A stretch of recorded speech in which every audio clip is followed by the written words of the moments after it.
Okay, so I wanted to give you guys a very quick tutorial on how you can get started drawing things like a chair, which is what I'm asking you to do for today's classwork, which is not due until Monday. So this is actually a chair that is in our slideshow for today's live meet.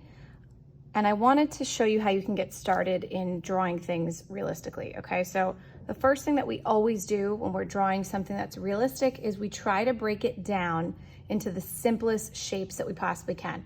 So when you're looking at this, right, the shapes that I see when I look at it and to break it into geometric shapes, this seat, even though I know it's circular, I'm seeing it from an angle, so I'm only seeing the oval of it, right?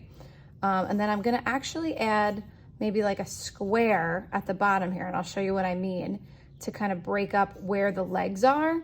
Again, we're still gonna pay attention to the negative space, and when you set up your chair at home, hopefully it has some sort of background, because this one is like floating in outer space right now. The only thing grounding it is the shadow that we see.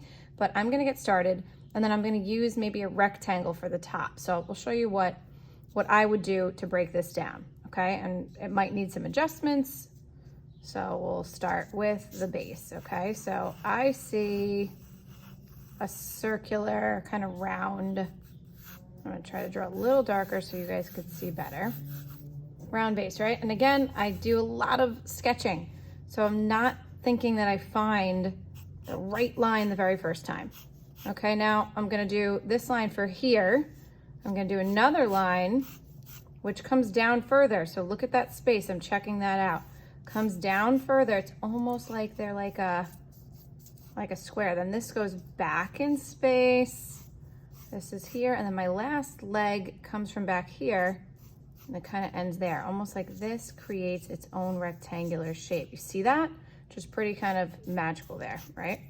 All right, now, to get the top of my chair, it is rounded, but for now, it's kind of like tapered. It tapers up. Tapers means like it gets skinnier towards the bottom. And I think this kind of lines up with that. I imagine that they're almost in the same area. I'm gonna start like this. You know, that's not my chair. Now I'm gonna chop off the sides of these. And this is what artists do, right? They're looking at things in a different way. So for some of you, I know this is very frustrating, making you draw things like that are real within your house. You're probably not loving it, but this is part of learning, and it's the very best beginning activity that I could think of for you guys who are all at different stages and all have different materials at home, okay? Now I'm gonna add some detail, right? So this has a second layer.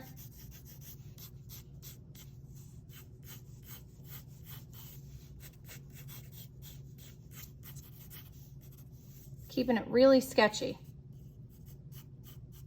This connects to here.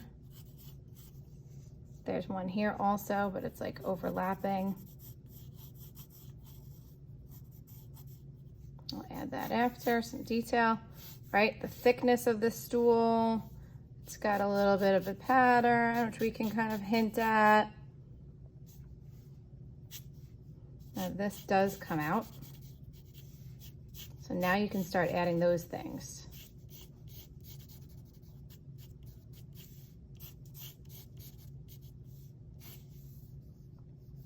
And there's another ring, okay? So it's gonna follow the curvature of my seat.